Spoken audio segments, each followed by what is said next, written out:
दो बहुएं शोभा और प्रभा दोनों देवरानी और जेठानी थी। शोभा नौकरी करती थी और प्रभा घर संभालती थी। उनका परिवार बहुत बड़ा था।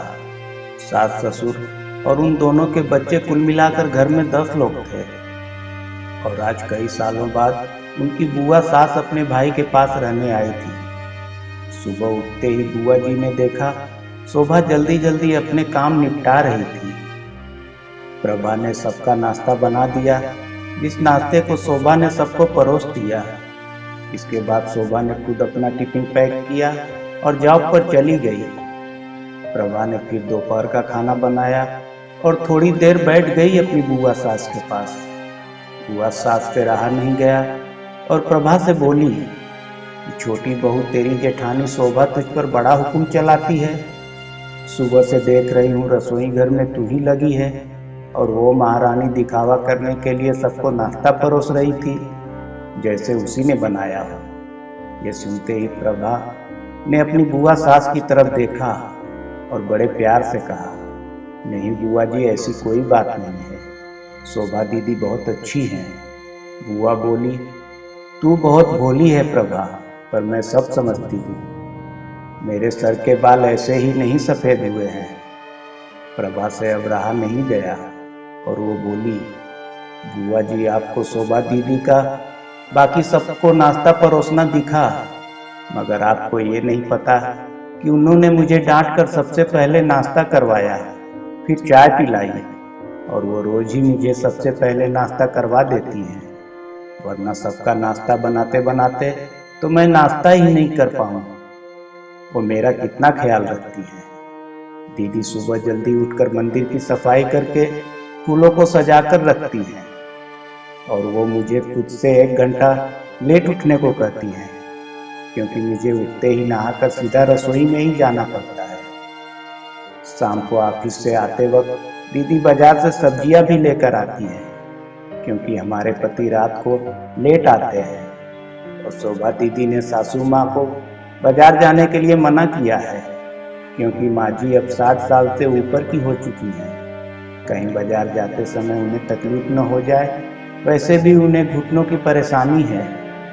और जब माँ जी को घूमने का मन होता है तो शोभा दीदी छुट्टी करके खुद उनको घुमाने लेकर जाती हैं। और हाँ बुआ जी, शोभा दीदी रोज शाम को आकर खाना बनाने में मेरी खूब मदद करती है, चाहे वो कितनी भी थकी हो। वो मेरी जिठानी जरूर हैं, मगर वो मुझे अपनी छोटी बहन ही मानती हैं और मैं उन्हें बड़ी बहन मानती हूँ। ये सब सुनते ही बुआ चुप हो गई। शायद उसकी चुगली प्रभा के आगे फेल हो चुकी थी। शाम को शोभा सब्जी की थैली प्रभा को पकड़ाते हुए बोली कि प्रभा, सब्जियों के साथ वाले थैले में तुम्हारे फेवरेट लेखक की किताब भी लाई हूँ। ये सुनकर प्रभा खुश हो गई और बोली, थैंक्स दीदी। प्रभा सब्जी की थैली किचन में रखी और किताब रखने अपने कमरे में चली गई। तभी बुआ जी ने शोभा को आवाज दी, बड़ी बहू जरा यहाँ आना। शोभा बोली, जी बुआ जी। तभी बुआ बोली कि तुम कितनी मेहनत करती हो और कितनी मेहनत करके कमाती हो, और ऐसे ही फालतू किताब खरीदकर पैसों की बर्बादी कर रही हो, वो भी अपनी देवरानी के लिए। वो तो वैसे भी घर में करती ही क्या है। तुम दिन भर मेहनत करती हो और वो घर पर आराम करती है। इस बात पर शोभा मुस्कुराई और बोली, क्या बुआ जी, आराम और प्रभा, उसे तो कह कर आराम करवाना पड़ता है।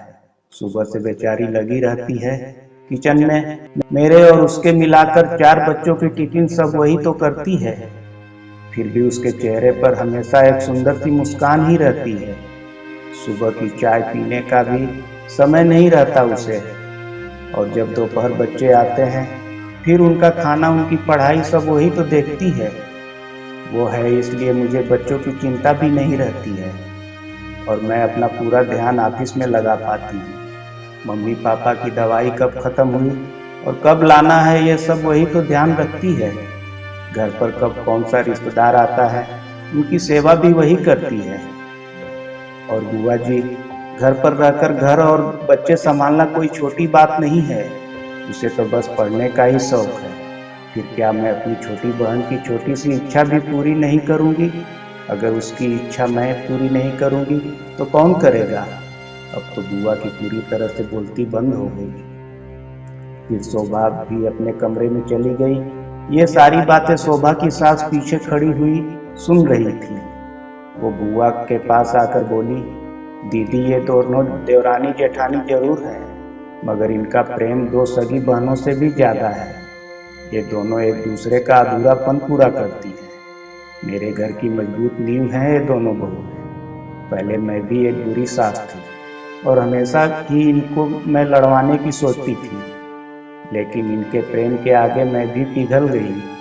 और वैसे भी इनको लड़वा कर नुकसान तो हमारे ही घर का है ना, इसलिए मैं भी इनके प्रेम में ही मिल चुकी हूँ। लेकिन ये बातें शोभा और प्रभा की बुआ सास को समझ नहीं आई और वो मुंह घुमाकर अपने कमरे में चली गई, क्योंकि वो तो इनको लड़वाने ही आई थी। लेकिन शोभा और प्रभा जैसी बहुओं के बीच दरार पैदा करना बिल्कुल नामुमकिन था।